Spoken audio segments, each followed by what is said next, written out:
What's a government to do when rampant inflation cripples a currency and the public's faith in its ability to hold value? Brazilian policymakers faced this very question nearly 30 years ago. And in a bold move, they chose to answer this question by creating and marketing a new currency, the unit of real value, which existed in name only. No coins or bills of the unit of real value would be issued. This is the story of Brazilian hyperinflation, and at its epicenter is a story about changing a culture using basic psychological principles. After the energy crisis of the 1970s, Brazil experienced a decade-and-a-half-long battle with hyperinflation. Prices rose so rapidly that stores were forced to change sticker prices multiple times a day. As the prices of goods like milk and eggs skyrocketed, the $10 you had today was only worth a fraction of that come next week. Brazilians experienced price increases day after day, and they began to expect further price increases, a self-fulfilling prophecy which shattered public confidence and furthered the economy's downward spiral. Brazil found itself in constant flux, with new administrations taking their own shots at hyperinflation. They tried freezing prices, slashing zeros, and they even changed their currency 5 times in one decade. But nothing seemed to solve Brazil's hyperinflationary woes. The program which would ultimately pull Brazil out of the gutter was the Real Plan. It was drafted by a group of Brazilian economists, and it sought to do 2 main things. First, slow down the creation of money, and second, restore the people's faith in Brazilian currency.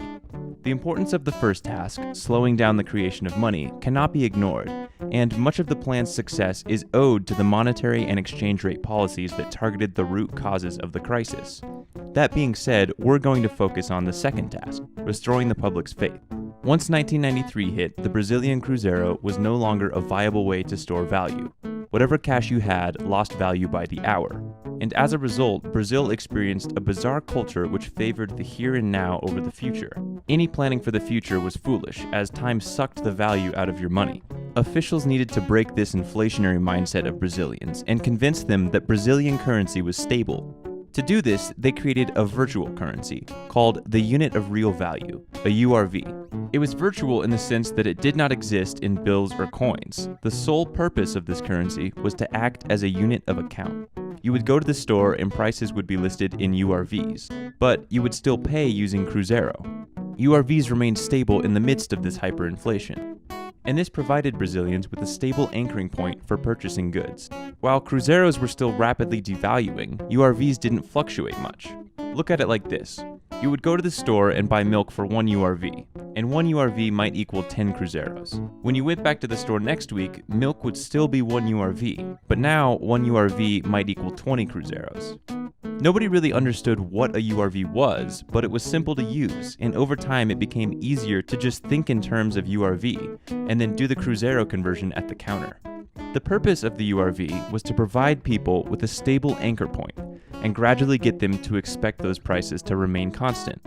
After only a few months of the URV system, officials felt that the public no longer feared future price increases, and they introduced the Brazilian Real. The Real would replace the Cruzeiro, and its value would be equal to 1 URV. All wages and prices in Brazil would now be listed and paid in the Real. The Brazilian government had essentially created a new currency, and they marketed it in a way that communicated both stability and credibility to the Brazilian people. They did so using an anchoring mechanism to reprogram the minds of Brazilians, getting them to believe that the currency could hold its value.